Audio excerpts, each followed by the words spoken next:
Hello, welcome to another Teaching Tip Tuesday.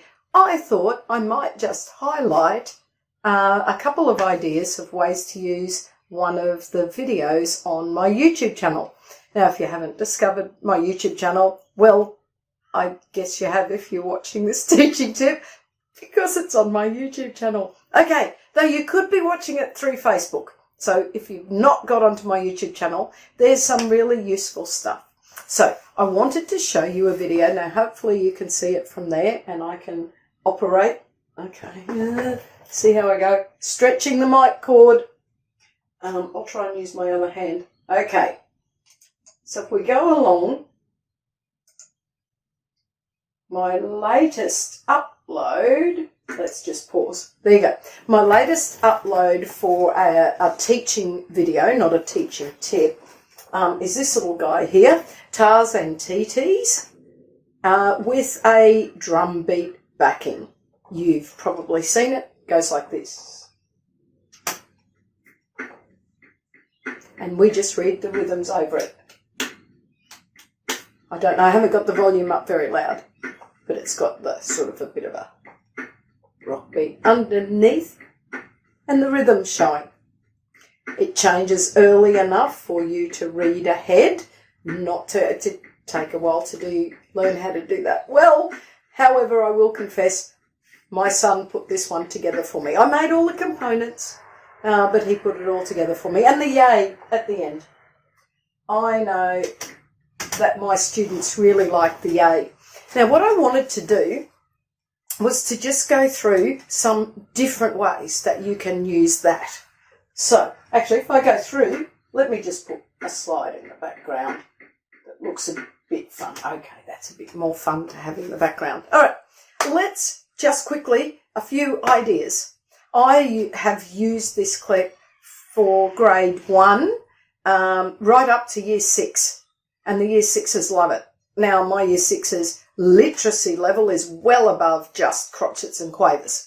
However, I can use this clip really well with them. They enjoy it very much. So let's whiz through some of these ideas, okay? I might even just put this list in the comments below so that it's handy for you to refer to in the future. Okay, so 1, of course, you can clap the rhythms. We can do that. You can clap them with rhythm names. You can use each element using different body percussions. So say to the kids, where do you want to put the tars? Where do you want to put the TTs? Okay, so we could do it like that. And that's lots of fun. They can be a bit creative and you can do that using different body percussion.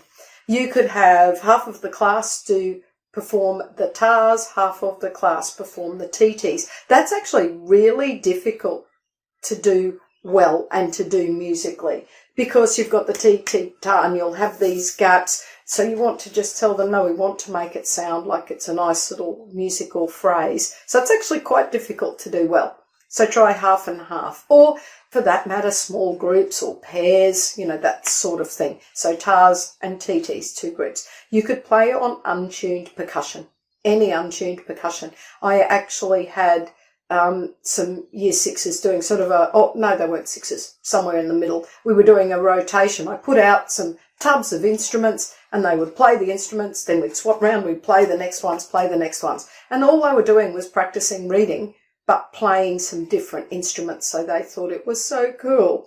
I mean, I know I get a little bit stuck on some echo or read the flashcards and I get in little bits of a rut, but using something like this, you can spring off on a whole lot of ideas. So there we go, so untuned percussion. Now, you can play on tuned percussion with the whole class and it can work really well. This is something I did with my older kids. We chose some notes that sounded good together. We spoke about playing softly and correct beat a hold and all of those things that you do when you're playing your tuned percussion. We had some glockenspiels and some xylophones and some sets of chime bars and stuff. And we chose a limited choice, limited range of notes. So we started just with G and E.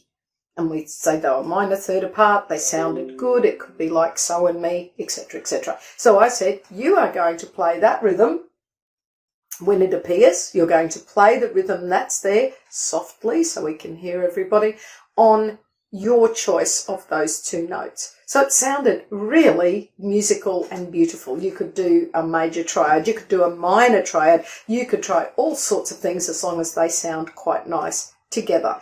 You could do even improvising on the pentatonic scale as long as it's to that rhythm. So you could have a really nice little time with your older students. They enjoy that very much. You could do that as a group. You could have playing untuned percussion individually, playing any notes you like. However, that's really got to be individual because it's just going to sound absolutely awful. But you could go improvise whatever notes you wish to play as long as it's that rhythm. This child can have a go, then this, one slide each, and it will work and be lots of fun. You can perform just the rhythm. One child, what is it? T, that side, the next child can clap. So you can actually make it individual. It could almost be a little assessment, you know, even a formative sort of assessment. Who can read it? Who can hold that part against the drum beat? So individually they could clap or play or whatever you're doing. Sorry, my list is here. I'm just checking. Alternate half class. So this class plays this half plays this first picture, the first slide, second slide, third slide, fourth slide, so that they're still engaged often enough. Works well. What else have I got? Oh, here's a fun one. And a bit of a challenge even for you for a second. When every time it appears, perform it backwards. So play it through. Obviously, the video's going forwards. You play every rhythm backwards as it goes through. Lots of fun. You could create gross body movements to simple rhythms like that. And on my YouTube channel, there are videos with more complex rhythms as well. And one will be up soon that has a slower beat. Though, as I was told by one of my fabulous Crescendo community people, you can actually change the settings and get that video to play slower because it's fairly fast for young students that are very new to tar and TT. But there was a bit of a brainstorm, bit of a brain dump, a few ideas of things that you can use that exact video for.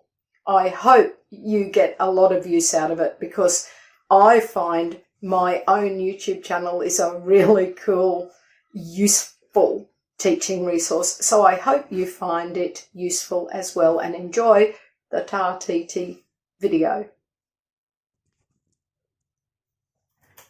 No, wrong glasses.